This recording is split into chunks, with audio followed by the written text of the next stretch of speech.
現実を見てですね、どうしてあのような発言なされたんですか。枝野大臣。お答え申し上げます。私は3月11日からの最初の2週間で39回記者会見を行っておりますが、このうち直ちに人体あるいは健康に影響がないということを申し上げたのは全部で7回でございます。そのうちの5回は、これ食べ物、飲み物についての話でございまして、一般的にですね、現在の事故の状況が一般論として直ちに健康がないということを申し上げたのではなくて、放射性物質が検出された、最初確か牛乳だったかというふうに思いますが、それがですね、1年間同じ当該規制値の量を飲み続ければ健康に影響を及ぼす可能性があるということで定められた基準値についてのことでございますので、万が一1度か2度そういったものを体内に摂取したとしても、それは健康に影響を及ぼすものではないということ、このことを繰り返し申し上げたものです。それ以外で直ちに健康あるいは人体に影響を及ぼすものではないということを求め、話してしましたのは、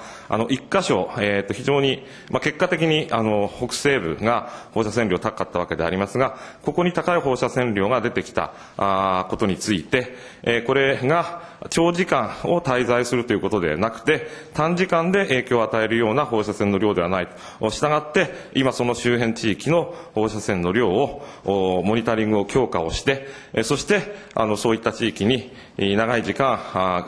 住んだりなんとかして大丈夫なのかどうかということを確認するということを申し上げたもので、結果的にそれに基づいて、計画的避難区域、準備区域ということで避難をいただいたということであります。村上君。委員長、ちょっと注意してください。私の質問にですね、全然関係ないことを答えてて、こういうような事実があるのに、そういうことをですね、国民に知らせなかったのはなぜかと聞いてるんです。これはっきり申し上げます。日本がですね、核攻撃を受けたらですね、直ちにですね、政府はですね、それを言うのは同じだと思います。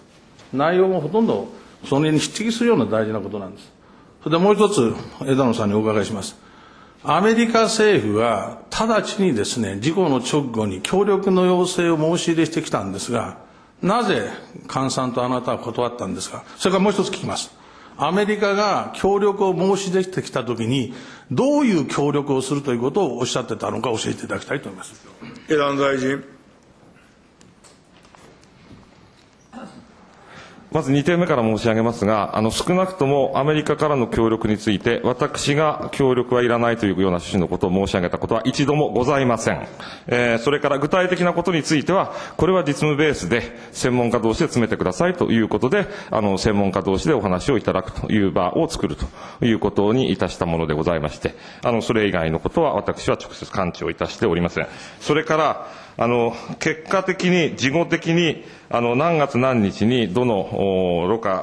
原子炉からどういった放射性物質が出たかということは、事後的には明らかになったわけでありますが、3月11日、12日、13日の頃の時点では、こうしたデータは少なくとも私のところには入っておりませんでした。周辺地域の放射線量をモニタリングをしたその数値が、まさに健康や人体に影響を与える可能性、そして、事態が悪化した場合にそれがどの程度急激に数値が上がる可能性があるのかということに基づいて、避難の指示等をいたしたものでございます。村上君。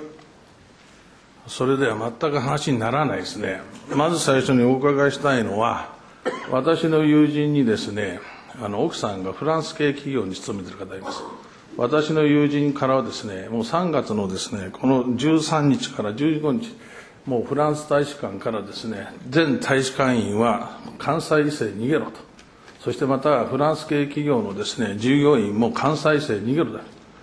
そしてまたここにも書いてありますように、アメリカは80キロ圏内以外に逃げろと。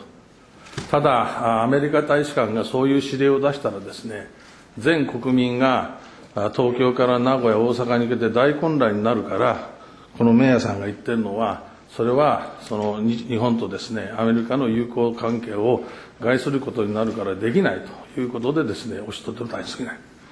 はっきり申し上げます。アメリカやフランスがこのような有識状態を知ってて、日本の官房長官がなぜ知らなかったんですか。それからもう一点、なぜ私がですね、アメリカの協力要請を拒否したことに対して言うのは、アメリカが多分ですね、放散水を含むですね、いろいろな手立てをですね、言ってきたんじゃないかと思うんです。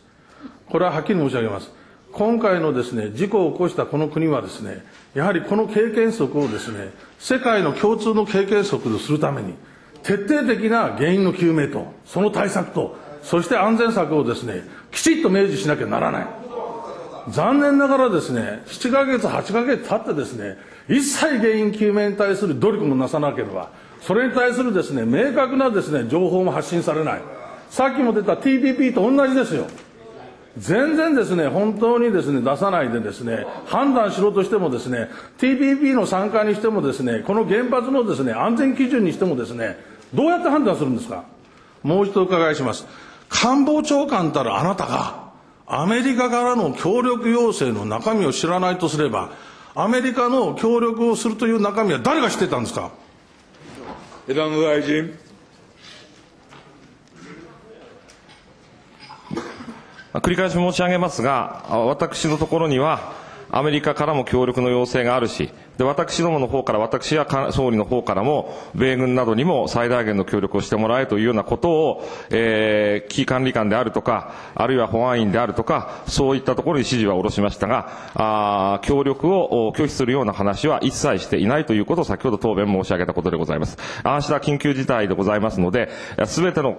例えば、アメリカ以外の海外からも様々な支援のご協力のお申し出は、ありました。原発事故だけではなくて、震災、津波と地震そのものに対しても世界中からご協力の要請をいただいております。したがって基本的な窓口は外務省においてやっていただいていたというふうに記憶をいたしているところでございます。それからフランスやアメリカなど諸外国が我が国に滞在をされている在留の外国人の方に対する様々な指示が日本の政府としての発した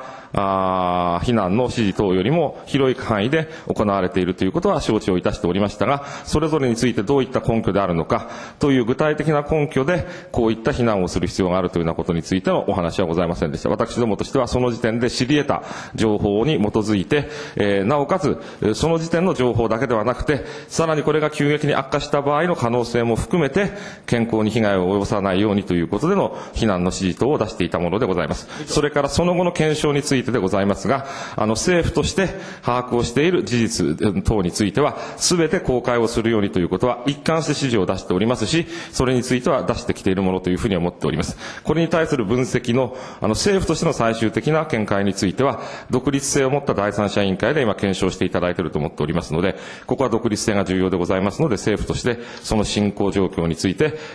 直接把握をしたり指示をしたりすることはしてないと承知をしております。村上君。その答弁はですね、民主党内閣が無能であるということで自ら告白しているようなもんなんですよね。ここにも書いてますよね。官邸には情報なかったと。それからですね